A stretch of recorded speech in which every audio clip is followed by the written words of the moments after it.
In the quiet corner of a forgotten yard in rural Vermont, beneath the gnarled branches of an ancient sugar maple, lies a patch of earth no bigger than a child's bedroom.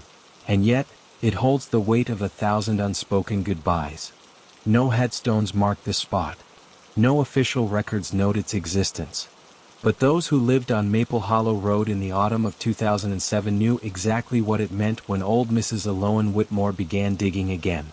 Elowen, pronounced Elowen, a Cornish name carried across generations like a secret, was 83 that year, her hands knotted like tree roots but her eyes still sharp as winter frost. She'd lived alone in the weathered farmhouse since her husband passed in 1998, and since then, the backyard had quietly transformed into something far more sacred than a garden. It had become a sanctuary for the departed companions of neighbors, strangers, and even passing travelers who'd heard the whispered legend. If your pet had no place to rest, Elowen would give them one. The tradition began with a stray collie named Juniper, found shivering beside Route 7 during a late October snowstorm in 2001. Elowen couldn't bear to leave the poor creature in a landfill or a municipal disposal bin, so she wrapped the dog in a wool blanket, carried it home in her arms like a sleeping child, and buried it beneath the maple at dawn. She whispered a blessing in Cornish dialect, a language nearly lost to time, and marked the spot with a river stone she'd carried from Lake Champlain. Word spread slowly as it does in towns where everyone knows your grandfather's dog's name. First came the Millers from down the road, asking if their tabby cat, Wisp, who'd vanished during a thunderstorm, could find peace in Elowen's yard. Then the teenage boy from Essex Junction, tear-streaked and trembling, clutching a shoebox containing his bearded dragon, Obsidian. Even the postman, usually brisk and businesslike, knocked one gray November morning with a trembling voice, asking if his childhood hamster, Quill, could join the others. By 2007, there were 37 small graves nestled beneath fallen leaves and frost-kissed grass. Each marked not with names carved in stone but with tokens: a child's painted rock, a rusted dog tag, a tiny ceramic bird, a single dried sunflower. Elowen remembered them all. She watered the patch not with a hose, but with rainwater collected in a copper basin, and every spring she scattered white crocus bulbs, flowers that bloom through snow, as if to remind the world that love outlasts death. Then came the night of November 11th. The wind howled through the valley like a grieving spirit, and the temperature dropped so fast the windows fogged from the inside out. Elowen sat by the wood stove, knitting a scarf she'd never wear, when headlights cut through the darkness. A sedan, Massachusetts plates, rolled to a stop at the foot of her gravel drive. Out stepped a woman in a soaked trench coat, clutching a shoebox wrapped in a baby blanket. Her eyes were hollow, red-rimmed, but her voice was steady when she spoke. "My daughter, she's only 6. She made me promise. She said, 'Mom, if Moonbeam dies, please don't let him go to the trash.'" Moonbeam was a white rabbit, no bigger than a loaf of bread, with one ear that flopped sideways and a habit of nuzzling fingers when offered dandelion greens. He'd been sick for weeks. The vet said there was nothing more to do. Elowen didn't hesitate. She took the box gently as if handling a sacred relic, and led the woman around back. The ground was half frozen, but Elowen had a special spade, its handle worn smooth by decades of use, and within minutes, a small hollow had been carved into the earth beside Juniper's stone. The woman watched in silence as Elowen placed Moonbeam into the ground, then knelt and pressed the child's drawing, a crayon sketch of a rabbit floating among stars, into the soil above him. "She drew that last night," the woman whispered. "She said he's in the sky now, but he'll visit her dreams." Elowen nodded.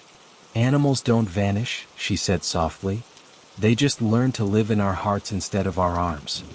The woman left before dawn, but not before slipping a folded note into Elowen's mailbox. Inside, written in a child's uneven script: "Thank you for keeping Moonbeam safe. Love, Callie, *. 2 months later, in the deep hush of January, Elowen passed in her sleep. The house stood empty for weeks until a distant cousin from Portland claimed the property. When developers came sniffing around, with plans to raise the farmhouse and build luxury cabins, the townspeople rallied. Petitions were signed. Articles were written in the Burlington Free Press. The headline read, the yard that held the town's grief. In the end, the land was purchased by a local historical trust. They preserved the house, restored the porch swing, and fenced off the burial plot with wrought iron and wild roses. A small plaque now stands at the gate, engraved with a single line: "Here lie beloved friends, remembered not by dates but by love." Visitors still come. Not tourists, never tourists, but people carrying sorrow tucked into shoeboxes and cardboard crates. They leave tokens. They whisper names. They stand in silence beneath the sugar maple, listening for the rustle of leaves that sounds, just for a moment, like the soft patter of paws on snow. And if you walk past Maple Hollow Road on a still November night, you might swear you see a faint light in the upstairs window, just a flicker, where a lone spirit, perhaps, keeps watch over every creature who never had a voice but always had a home. Because in America, where backyards stretch wide and hearts stretch wider, sometimes the most sacred cemeteries aren't for people at all. Years passed, and the legend of Maple Hollow grew, not through grand monuments or viral posts, but through quiet stories exchanged over coffee at diners, whispered in school pickup lines, and shared in online forums for grieving pet owners searching for something gentler than cold metal bins and sterile clinic back rooms. People began arriving from as far as Ohio, Pennsylvania, even Georgia, driving through the night with their cherished companions wrapped in favorite blankets, clutching handwritten notes or tiny collars, seeking the one place where loss felt honored, not erased. By the spring of 2013, the trust managing the property opened a small registry. Not to track names or breeds, that would have felt too clinical, but to collect memories. A retired librarian from Montpelier volunteered to transcribe entries into a leather-bound journal kept on a shelf inside the now-preserved farmhouse, which had been converted into a quiet visitor center. One page read, *Biscuit, a three-legged ferret who loved stealing socks. Buried by his owner, Miguel, who drove 6 hours through sleet to keep his promise. Another. Peaches, a parrot who mimicked her owner's laugh perfectly. Now silent but never forgotten. The yard itself changed with the seasons yet remained timeless. In summer, fireflies blinked above the crocuses Eloan had planted long ago. In fall, crimson maple leaves drifted down like falling embers, covering the tokens left behind. A tiny harmonica for a music-loving guinea pig, a smooth sea glass shard for a turtle rescued from a beach in Maine. Winter brought silence but also reverence. Locals would shovel a careful path to the plot after heavy snowfalls, not because anyone asked them to, but because it simply felt right. Then in the humid August of 2016, a man named Dashiell arrived. Tall, lean, with sun-bleached hair and eyes that carried a weariness no amount of rest could cure, he stepped out of a battered pickup truck with a small wooden box tucked under his arm. He didn't knock on the visitor center door. Didn't consult the registry book. He walked straight to the maple tree, knelt in the damp grass and began to dig with bare hands. A volunteer named Corinne, soft-spoken in her 60s, who came every Tuesday to water the wildflowers, approached cautiously. "May I help you?" she asked. Dashiell didn't look up. "I buried my dog here once. 10 years ago. Scout. German Shepherd. Got hit by a logging truck down near Brandon." His voice cracked, not from fresh grief, but from old wounds reopening. "I was stationed overseas when it happened. My sister did the burying. Said she found this place through a forum. Said it was peaceful." He paused, brushing dirt from a smooth stone etched with a paw print. "I never got to say goodbye. Not properly. So I brought this." He opened the box. Inside lay a worn military dog tag, not Scout's but his own, and a photograph. A young Dashiell in uniform, kneeling beside a dog with ears like velvet sails and eyes full of loyalty. Corinne didn't speak. She simply handed him a trowel from the gardening shed and stepped back. For the next hour, Dashiell sat cross-legged in the grass, talking softly to no one and everyone. He told Scout about the desert sunrises he'd missed, the letters he'd written but never sent, the dream he'd had last week where they were running together through a field of goldenrod. When he finally stood, he placed the photo beneath the maple's roots and tied the dog tag to a low branch with a strip of faded red cloth. Before he left, he signed the registry, not under pet owner, but under grateful. The act sparked something. More veterans began visiting. Some brought ashes. Others brought toys, medals, or letters addressed simply to my battle buddy. The trust added a small bench near the eastern edge of the plot, carved from reclaimed barn wood with an inscription, "For those who served and those who walked beside them." In 2019, a documentary crew from Boston filmed a short feature titled Whispers Beneath the Maple. It aired on public television and quietly went viral among animal lovers and mental health advocates. It didn't sensationalize the place. No dramatic music. Just slow shots of morning mist curling over graves, hands placing a seashell for a hamster who loved bats, an elderly woman humming as she tied a ribbon around a branch. The narrator, with a voice like warm tea, said only this: "In a world that moves too fast to mourn, this yard dares to stay still." Still, not all who came sought peace. One bitter December evening in 2021, a man in a suit arrived, sharp shoes, expensive coat, holding a designer carrier. He demanded a premium burial spot, offering a check for $5,000.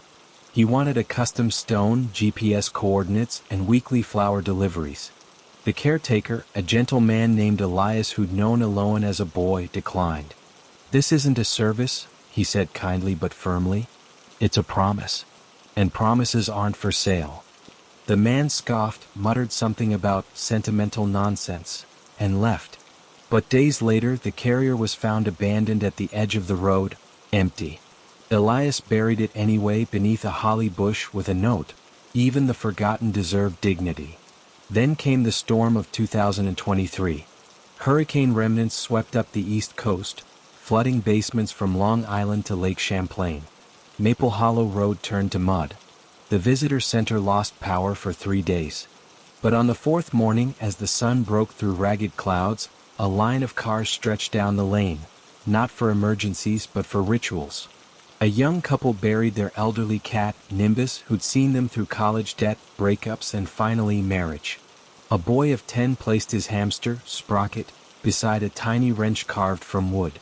An old woman in a wheelchair, brought by her granddaughter, scattered rose petals over the grave of her cockatiel, Echo, who'd sung her to sleep for 22 years. And in the center of it all, beneath the maple, still standing, still sheltering, the air hummed with something wordless and ancient. Not sadness exactly. Not joy either. But presence. The kind that lingers long after bodies have returned to earth. Today the yard remains open. No fees. No appointments. Just a gate that creaks in the wind and a notebook on a rustic table where visitors may write, if they wish, a few lines to those they've lost. Some pages are filled with poetry. Others with sketches. Many with just a single name: Luna, Tycho, Brindle, Waffles, *. And sometimes on quiet nights when the moon hangs low and the world feels too heavy, locals swear they hear a chorus of barks, meows, chirps, and rustling wings, not from beyond but from right here. From the soil, the roots, the air itself. Because love doesn't end when breathing stops. It just changes shape. And in that unassuming patch of Vermont earth, it grows wilder, deeper, and more tender with every passing season, rooted not in stone, but in the unbreakable bond between humans and the silent, steadfast creatures who teach us, again and again, how to love without condition, and how to let go without shame. By the spring of 2024, the quiet reverence surrounding Maple Hollow had begun to ripple outward in ways no one could have predicted. A schoolteacher from Burlington started bringing her 5th grade class once a year, not to grieve but to learn. She called it the lesson of gentle goodbyes. The children would sit in a circle beneath the sugar maple, listening as Elias, now in his late 60s with a beard like silver moss, told stories not of death, but of devotion, of raccoons rescued from storm drains, of gerbils who slept in teacups, of a blind parakeet who learned to sing by listening to wind chimes. Afterward, each child would leave a small token, a smooth pebble, a folded paper crane, a pressed violet, and write a letter to an animal they'd never met, saying simply, "I'm glad you were loved." Those letters, tucked into a weatherproof box nailed to the maple, became a quiet archive of empathy.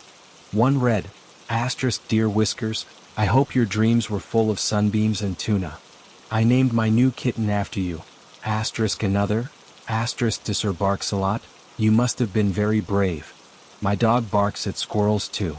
Maybe you two would have been friends. Asterisk. Then came the summer when a woman named Isolde arrived. She drove a rusted-out station wagon plastered with bumper stickers that read "Adopt. Don't shop and my heart belongs to senior dogs." Isolde ran a no-kill sanctuary in northern New York for animals deemed unadoptable. The three-legged, the diabetic, the ones with cloudy eyes and trembling paws. She'd lost her own farm to a fire the previous winter, and with it 23 animals who'd spent their final days curled in sunlit corners or dozing on threadbare quilts. She didn't come to bury anyone. Not exactly. Instead, she carried a cedar chest filled with ash. Not human ash, never that, but the cremated remains of every animal she'd lost in the blaze. She asked only for a place to scatter them together, where they could rest as they had in life, as a family. Elias didn't hesitate. He led her to the western edge of the yard, where wild mint grew thick and the soil stayed cool even in July. Isolde knelt, opened the chest, and let the ashes drift like gray snow onto the earth. Then she planted 37 crocus bulbs, one for each life, and tied a single wind chime, made from old dog tags and sea glass, to a low birch branch nearby. "Now they'll never be alone," she whispered. Word of her visit spread through rescue networks. Soon, shelters from across New England began sending small portions of unclaimed remains, animals who died waiting for homes that never came. Each was given a spot, a token, a moment of silence. The trust eventually added a second registry titled The Belatedly Beloved, dedicated entirely to those who passed without names, without families, but not without worth. In the fall of 2025, something unexpected happened. A package arrived at the visitor center, addressed simply to the keeper of Maple Hollow. Inside was a hand-stitched quilt made from scraps of fabric, denim from a child's overalls, velvet from a theater curtain, flannel from a nightgown, even a square of parachute silk. Tucked into the folds was a note. Asterisk, my grandmother, Eloan Whitmore, taught me that love isn't measured in years but in moments. She showed me how to bury with hands, not machines. How to speak to the dead as if they're listening, because they are. I never knew this place still existed. When I heard about it on the radio last winter, I cried for the first time since she died. This quilt is made from pieces of clothing that belong to every pet my family has ever loved. Please drape it over the bench in the east corner on cold nights. May it keep them warm. Asterisk. The signature read, Marin Whitmore, granddaughter. Elias hung the quilt the very next evening. And from that night on, whenever frost dusted the ground or rain pattered through the leaves, the quilt would appear, draped over the bench as if placed there by unseen hands. No one admitted to moving it. Not the volunteers. Not the neighbors. Not even the raccoons who sometimes wandered through. It simply appeared, always dry, always folded just so, as if tended by a presence that refused to be forgotten. Tourists still tried to turn the place into something it wasn't. A travel blogger once posted an Instagram reel titled asterisk, Most Haunted Pet Cemetery in the U.S. Asterisk, complete with spooky filters and eerie music. Locals were furious. They didn't want ghosts. They wanted grace. The trust issued a quiet statement. Asterisk, this is not a spectacle. It is a sanctuary. Please tread softly or not at all. Asterisk. Yet for all its quiet fame, Maple Hollow remained fiercely ordinary in the best possible way. There were no gift shops. No admission fees. No QR codes to scan for audio tours. Just earth, memory, and the unspoken agreement that some things are too sacred for commodification. On the morning of November 11th, exactly 18 years after Eloan buried Juniper in the first snow, a little girl named Callie returned. Now 24, with the same wide eyes and careful hands, she carried a shoebox wrapped in the same baby blanket, now frayed at the edges. Inside lay Moonbeam's granddaughter, Stardust, a white rabbit with one ear that flopped sideways just like her namesake. She didn't need directions. She walked straight to the maple, knelt beside the crayon drawing that had long since faded into the soil, and began to dig with a child's red trowel she'd kept all these years. When she was done, she placed Stardust gently into the earth, covered her with the blanket, and left a new drawing, two rabbits leaping among the stars holding paws. As she walked back to her car, she passed the quilt-draped bench. Without thinking, she smoothed a wrinkle in the fabric, then paused. Tucked into the folds was a single white crocus bulb, still dormant, waiting for spring. She smiled. Because some promises don't end. They simply pass from hand to hand, heart to heart, generation to generation, like seeds carried on the wind, ready to bloom again in the kind of soil only love can prepare. And beneath that ancient maple, where snow will soon fall once more, the quiet work of remembrance continues, not with fanfare but with folded blankets, whispered names, and the certain knowledge that every creature, no matter how small, leaves behind a footprint too deep for time to erase. As winter settled over Vermont in the year 2026, the air around Maple Hollow grew thick with a stillness that felt less like silence and more like listening. Snow fell in slow, deliberate flakes, blanketing the tokens, the crocuses, the wind chime made of dog tags. Each object softened beneath a layer of white, as if the earth itself were tucking its beloveds in for a long nap. Visitors came less frequently now, not out of disinterest but out of respect. They knew this was a season for rest, for roots to dream beneath the frost, for memories to settle like sediment in a quiet stream. Yet even in the hush, life persisted. A red fox, sleek and watchful, began appearing at dusk. Locals called her Ember for the russet glow of her fur against the snow. She never approached the graves, but often sat at the edge of the tree line, ears pricked, as if listening to stories carried on the wind. Children left offerings, dried apples, tufts of yarn, once even a tiny knitted scarf, but Ember never took them. She simply watched, then vanished into the pines, leaving delicate paw prints that curved around the burial plot like a protective circle. Then, on a morning so cold the air crackled, a letter arrived at the visitor center, hand-delivered by a postal carrier who'd walked 3 miles through drifts because the roads were impassable. The envelope bore no return address, only a smudged paw print in faded ink. Inside, written on yellowed paper with looping cursive, was a message dated 1952. Asterisk to whoever keeps this place now, thank you. We buried our spaniel, Button, beneath what we thought was just a young maple. She'd followed my brother to war in his dreams, he said, and came back with him in his heart. We had nowhere else to lay her down. If this yard still stands, know that her joy lives on in my grandchildren's laughter. With gratitude, Eleanor R. Wainwright. Asterisk.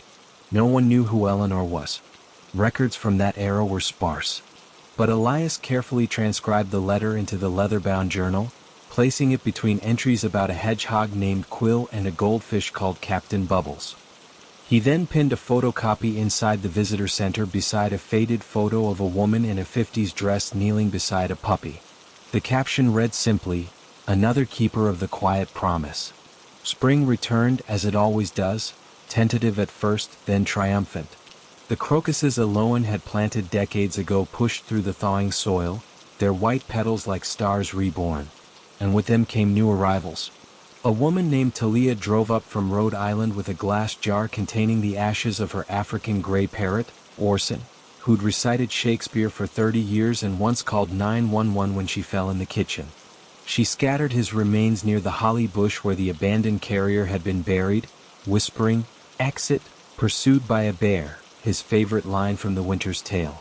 A teenager named Kai arrived on a bicycle with a shoebox containing his bearded dragon, Saffron, who'd lived through middle school bullies, his parents' divorce, and his first heartbreak. Kai didn't cry. He carved a tiny sun from a piece of pine and placed it on the grave. "You always loved basking," he murmured. "Now you'll never be cold again." But the most unexpected visitor came on a humid afternoon in June. A man in his early 30s stepped out of a rental car, squinting at the handmade sign that read Maple Hollow, "Walk Softly." He wore a t-shirt with a faded logo from a tech company in San Francisco and carried a biodegradable urn shaped like a sleeping cat. His name was Rune, pronounced Rune, a name he'd chosen for himself after leaving home at 17. He didn't speak to anyone. He walked directly to the maple, knelt, and began to dig near the base of the trunk, where the roots formed a natural cradle. As he worked, a volunteer named Marlowe approached with a thermos of mint tea. First time? She asked gently. Rune nodded, brushing dirt from his hands. I grew up in foster care. Moved 12 times before I was 16. The only constant was a stray cat who showed up on my 10th birthday. She had one green eye and one blue. Never had a name, but she slept on my chest every night. His voice tightened. When I aged out, I couldn't take her. Promised I'd come back. But by the time I saved enough for a bus ticket, she was gone. The family who'd taken me and buried her in their yard, but they sold the house last year. Bulldozed the garden. He opened the urn. Inside were the ashes of that same cat, exhumed secretly, reverently, by a sympathetic neighbor who'd kept watch all these years. I couldn't let her be lost, Rune said. Not again. Marlowe didn't offer platitudes. She simply handed him a smooth river stone from Eloan's original collection and said, "Place this with her. It's been waiting." He did. And as he stood, a breeze stirred the leaves above him. Not a rustle, but a sigh, soft and deep, as if the tree itself had exhaled in relief. By midsummer, the trust made a quiet decision. They would no longer call it a pet cemetery. The term felt too clinical, too final. Instead, the sign at the gate was repainted to read, "Maple Hollow, a place for beloveds." The change resonated. Letters poured in, from grieving zookeepers, from laboratory technicians who'd cared for research animals with tenderness no one saw, from children who'd lost classroom pets and needed a place to say goodbye. One wrote, "My hamster, Nibbles, taught me responsibility. I cried for 3 days when he died. Mom said it was okay. She brought me here. I left a sunflower seed. I hope he likes it. In September, a storm unlike any in recent memory rolled through the valley. Winds tore shingles from barns, uprooted saplings, and knocked the wind chime from its branch. When volunteers arrived at dawn, they expected devastation. Instead, they found peace. The maple stood unbroken, its limbs cradling the debris like offerings. The graves were untouched. Even the quilt, left out the night before, was dry, folded neatly on the bench, as if someone had taken it in during the worst of the rain and returned it once the sky cleared. And in the center of the yard, where the storm had churned the earth, a single crocus bloomed, weeks too early, impossibly white against the mud. Elias knelt beside it, touched its petals, and whispered, "She's still tending you, isn't she?" No one answered. But the air hummed, just for a moment, with the sound of a needle clicking through yarn, of a spade meeting soft soil, of 1,000 tiny hearts beating in unison beneath the roots of a tree that had become more than wood and leaf. It had become a living archive of loyalty, a testament to the truth that grief, when honored, transforms into grace. And so the story continues. Not with endings, but with returns. Not with silence, but with the soft, eternal language of love that needs no translation. Spoken in the placing of a stone, the planting of a bulb, the quiet act of kneeling in the grass and saying, aloud or in the heart, "You mattered. You are remembered. You are home." By early autumn of 2027, Maple Hollow had become something rarer than a memorial. It had become a mirror. People didn't just come to bury their companions, they came to find themselves. In the quiet space between the maple's roots and the whispering grass, old wounds softened, grief found shape, and strangers often left as something closer to kin. The trust had long since stopped counting the number of burials. Numbers, they realized, missed the point entirely. What mattered wasn't how many, but how deeply. One crisp October morning, a woman named Zephyrine, Zeph she insisted, arrived on foot, her boots caked with mud from the Appalachian Trail. She carried no box, no urn, only a small cloth bundle tied with twine. She introduced herself to Marlowe as a thru hiker who'd walked from Georgia, accompanied the whole way by a stray dog she'd named Wayfarer. He wasn't hers, not really. He'd simply appeared one rainy night outside a shelter in North Carolina, ribs visible beneath his scruffy coat, eyes full of weary trust. He walked beside her for 800 miles, sleeping curled against her pack, barking only when bears drew near, sharing her meals without begging. "He vanished 3 nights ago," Zeph said, her voice steady but her hands trembling. "Just gone. No body. No collar. I searched for days. But I think he knew his time was near. He didn't want me to watch him fade. She unwrapped the bundle. Inside lay his favorite chewed-up tennis ball, a tuft of fur she'd saved from his brush, and a smooth stone painted with a single paw print. I couldn't bring him back, but I could bring him here. She buried the bundle beneath the maple's eastern limb, where sunlight hit first each morning. Then she sat for hours watching clouds drift, saying nothing. When she finally stood to leave, Elias offered her a thermos of soup and a folded map with a new trail marked in pencil, one that looped back toward Maple Hollow in 5 years' time. "In case you need to return," he said. She nodded. "I'll bring whoever walks with me then." As the leaves turned gold and crimson, a different kind of visitor appeared, not to bury but to witness. A young filmmaker named Cale, whose own childhood dog had died during his parents' bitter divorce, began documenting the stories of those who came. He didn't use dramatic music or staged interviews. He simply sat with people as they knelt, recorded the sound of wind through the chime, filmed raindrops collecting on the quilt. His short film, titled The Weight of Small Goodbyes, premiered at a local arts festival and later streamed quietly on a public media platform. It had no narrator. Just voices, a boy singing a lullaby to his hamster, an elderly man reciting a poem in Polish to his cat, a mother whispering, "You were the best friend my daughter ever had." Viewers wrote in from across the country, some in tears, others in gratitude. One message read, "I didn't know it was okay to mourn a fish. Thank you for showing me it is. Meanwhile, the land itself seemed to respond to the care it received. Wild bluebells began blooming near Isolde's crocuses, though no one had planted them. Bees returned to the holly bush. Even the soil felt richer, darker, as if nourished not just by rain but by reverence. Botanists from the University of Vermont visited discreetly, taking samples not for study but for wonder. "There's no scientific reason for this biodiversity," one admitted. "It's as if the ground remembers kindness."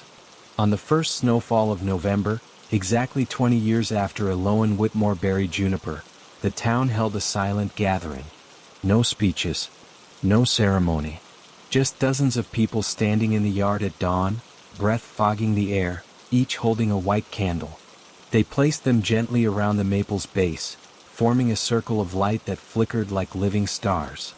Among them stood Callie, now a veterinarian, holding her young daughter's hand. The child carried a tiny lantern shaped like a rabbit. At the edge of the crowd, nearly hidden by snow-laden branches, stood a figure some swore they saw, tall, wrapped in a wool shawl, a trowel resting at her side. But when they turned to look again, there was only the tree, the snow, and the quiet certainty that some presences never truly leave. By spring, a new tradition had taken root.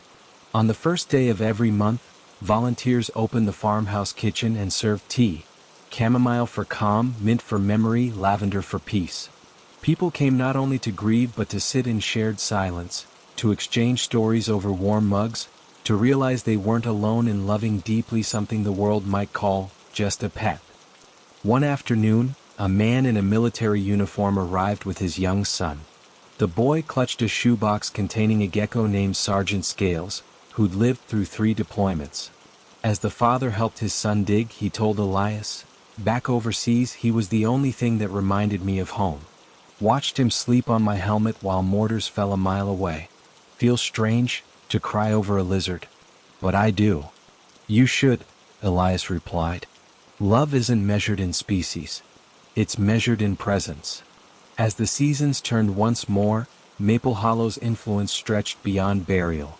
Schools began adopting its ethos, creating classroom memory corners, where children could honor classroom pets or family animals with drawings and poems.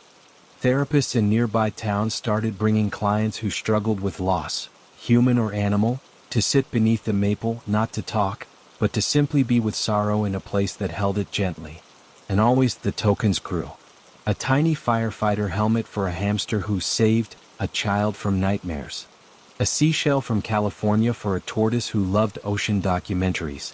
A single chess piece, a knight, for a raven who'd once stolen one from a backyard game and never gave it back. Yet for all its quiet fame, Maple Hollow remained fiercely, beautifully ordinary. There were still muddy boots on the porch, weeds in the path, and the occasional raccoon stealing snacks left as offerings. It was not perfect. It was real. And in that reality, it offered something increasingly rare in a world of instant distraction. A place to slow down, to remember, to say thank you to the small, quiet loves that shape us more than we know.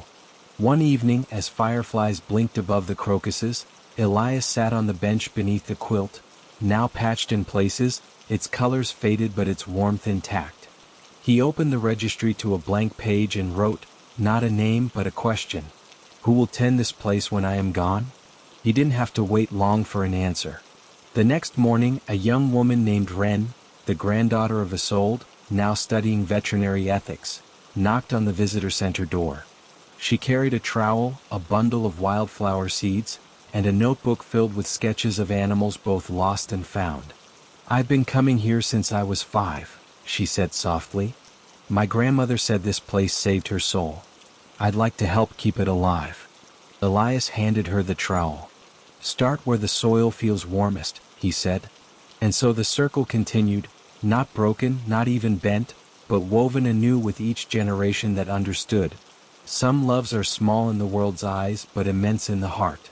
And every creature, from the mightiest hound to the tiniest cricket, deserves a place where their memory is not discarded, but cherished, beneath the branches of a tree that has learned, over decades of quiet witness, how to hold the weight of 1,000 gentle goodbyes, and turn them into roots that keep growing long after the last paw print fades. By the time summer returned in 2028, Wren had not only learned the rhythms of Maple Hollow, when the crocuses needed extra mulch, how to clean the wind chime without dulling its song, which wildflowers thrived in shade and which demanded sun, but she had also begun listening to the stories the land itself seemed to whisper. She'd inherited her grandmother's quiet intensity, but also Eloan's patience, the kind that understood some seeds take decades to sprout, and some griefs take lifetimes to soften. She didn't change much. That was the first rule she'd learned from Elias. This place isn't ours to redesign. It's ours to protect. So she swept the porch the same way he had, left tea out for unexpected visitors, and always folded the quilt at dusk, even in summer, just in case, she'd say, as if the act itself were a promise. But she did add one thing, a small wooden cabinet near the visitor center door, labeled for those who come empty-handed. Inside were simple items, undyed stones, blank cards, twine, dried lavender sprigs, so no one would feel turned away for having no token to leave. Grief doesn't need a gift, she told a volunteer. But sometimes the hand needs something to hold while the heart catches up. Her presence drew new kinds of pilgrims. A girl from Maine arrived by bus with nothing but a bus ticket and a photo of her guinea pig, Fig, who died during a power outage in a winter storm. She used one of Wren's stones, carving his name with a borrowed nail file, and left it beside a dandelion she'd saved from wilting in her pocket. A retired firefighter from Hartford brought the collar of his K9 partner, Ajax, who'd collapsed after searching rubble for survivors of a factory explosion. He didn't bury it. He tied it gently to a low branch, saying, "He always watched over others. Now let others watch over him." Then came the letter that changed everything. It arrived in a manila envelope, postmarked from a small town in Oregon. Inside was a photograph of a woman standing beside a modest backyard grave marked with a wooden cross. The handwriting was shaky but deliberate. My name is Lenore. In 1983, I buried my cat, Mallow, beneath a young maple in my grandmother's yard in Vermont. I was only 9. I cried so hard I couldn't speak for a day. Years later, my grandmother sold the house and I lost track of the tree.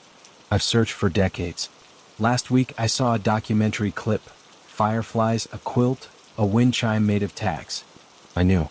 Is it still there? Is Mallow still remembered? Wren showed the letter to Elias. He studied the photo, then walked to the east side of the yard, where the oldest crocuses bloomed. He knelt, brushed aside moss, and revealed a nearly buried stone etched with a faint M and a curled cat silhouette. She never left, he said softly. Wren wrote back the same day. She included a pressed crocus, a photo of the quilt, and a line that would later be quoted in a national magazine. Love doesn't expire when memory fades. Sometimes it just waits to be found again. Asterisk. Lenore visited that fall. Now in her 50s, she walked slowly, her eyes scanning the yard like someone recognizing a dream. When she saw the stone, she fell to her knees. She didn't sob. She laughed, a quiet, trembling sound full of release. "He used to sleep on my math homework," she said to no one and everyone. "Always ruined my fractions." She stayed for 3 days, helping Ren plant autumn bulbs, sharing stories over mint tea, leaving behind not just a new token, a tiny protractor for those ruined homework nights, but something deeper. Proof that time, when met with tenderness, can heal even the oldest absences. As the year turned, Maple Hollow began to shape the world beyond its fences. A children's book illustrator used the yard as inspiration for a wordless picture book titled The Tree That Held Goodbyes, which won a quiet but devoted following in school libraries. A grief counselor in Chicago started a Maple Hollow Day at her practice, where clients could bring photos of lost pets and speak their names aloud in a circle of lit candles. Even a tech company, ironically the same one Rune once worked for, donated funds to install solar-powered path lights, not for visibility but so no one feels alone in the dark. Yet with growth came challenges. A real estate developer, eyeing the rising value of rural land near I-89, quietly purchased an adjacent plot and proposed a heritage-themed wellness retreat, with luxury cabins, a spa and, most controversially, a pet memorial experience complete with guided meditations and custom-engraved plaques starting at $200. The town erupted. Petitions circulated faster than wildfire. Local newspapers ran editorials titled "Maple Hollow Isn't Yours to Package." Even the Vermont governor issued a statement affirming the site's cultural significance. But Wren knew legal protections weren't enough. Maple Hollow's power lay in its authenticity, not its acreage. So she did something unexpected. She invited the developer to visit, not as a businessman but as a human being. He arrived skeptical, loafers sinking into the mud, phone buzzing in his pocket. Wren said nothing. She simply handed him a stone and pointed to the quilt-draped bench. "Sit," she said. "Listen." He stayed for 2 hours. When he left, his eyes were red. A week later, he donated the adjacent land to the trust, with one condition: it remain wild, unfenced, untouched. "My daughter's goldfish died last month," he confessed in a letter. "She cried harder than she did when her hamster passed. I didn't understand why, until I sat here. That winter, snow fell heavier than anyone could remember. For weeks, the road to Maple Hollow was impassable. Volunteers couldn't reach it. The visitor center went dark. But when the thaw finally came, they found something astonishing. The yard was pristine. The path shoveled, not perfectly but with care. The quilt dry and folded. And on the registry desk, a single entry in unfamiliar handwriting. Asterisk: "I passed through during the storm. Saw the light in the window, or maybe I imagined it. Dug the path so others could find their way. Buried my rat, Pip, under the birch. You like quiet places. Thank you for this sanctuary." Asterisk. No name. No address. Just gratitude etched in ink and snow. By spring, Wren had formalized what had always been true. Maple Hollow would never have a director, only stewards. Elias, now in his 70s, began training a rotating circle of volunteers, teachers, veterans, students, retirees, who came not for credit but for connection. They learned to dig with intention, to speak gently, to leave space for silence. And always the stories flowed. A boy left a Lego brick for his pet snake, Coil, who'd loved slithering through his creations. A widow scattered rose petals for her parrot, Maestro, who'd sung opera every morning at dawn. A non-binary teen buried their tarantula, Nyx, beneath a moonflower vine, whispering, "You taught me that beauty doesn't need to be soft to be worthy." On the evening of November 11, 2029, 22 years to the day since Aloan first dug for juniper, a ceremony unfolded unlike any before. Not a crowd. Not a speech. Just Wren, Elias, Callie, Rune, Isolde, Zeph, and a handful of others whose lives had been quietly reshaped by this patch of earth. They gathered at dusk, each carrying a single white crocus bulb. One by one, they planted them in a wide circle around the maple, their hands brushing soil that held decades of love, loss, and loyalty. When they finished, Wren lit a single candle and placed it at the tree's base. "We don't own this place," she said, her voice steady in the cooling air. "We belong to it. And as long as someone remembers to fold the quilt, to water the crocuses, to kneel when a stranger's heart is breaking, it will never disappear." Above them, the first stars blinked awake. The wind chimes sang softly. And in the distance, a fox's cry echoed through the pines, wild, mournful, and utterly alive. Because Maple Hollow was never just about endings. It was about the courage to love fiercely, even when you know the goodbye is coming. It was about the quiet rebellion of saying, "This life mattered. This love mattered. And I will not let the world forget. Asterisk. And as long as there are hearts willing to carry that truth, through snow, through storms, through generations, the roots beneath the maple will keep growing deep and tender, holding space for every creature who ever curled into a human's lap and whispered, without words, 'You are not alone.'" 4 years, Maple Hollow had been a haven, a quiet testament to love, loyalty, and the gentle art of remembrance. But on the night of November 11th, 2030, something changed. The wind didn't howl. The trees didn't creak. The silence was what unnerved Wren first. Not the peaceful hush of snowfall or the calm after rain, but a thick, suffocating quiet, as if the world itself had stopped breathing. She'd stayed late to reorganize the registry, her boots muddy from an afternoon spent planting late crocuses. The quilt lay neatly folded on the bench just as she'd left it at dusk. Or so she thought. When she stepped outside to lock the visitor center, she froze. The quilt was gone. Not stolen. Not blown away. It lay draped over the maple's lowest branch.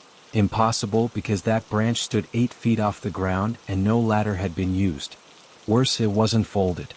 It was arranged, deliberately, carefully, like a shroud over something unseen. Her breath fogged in the air, though the temperature hadn't dropped. She called out, "Hello?" Her voice didn't echo. It vanished, absorbed by the stillness. Then she saw the tokens. Every single one, the river stones, the dog tags, the painted wood, the sea glass, had been moved. Not scattered. Not disturbed. Reordered. Forming a wide, perfect circle around the maple, with a narrow path leading inward, toward the oldest grave, Juniper's. Wren's pulse hammered in her throat. She hadn't told anyone, but for weeks, volunteers had whispered about odd things.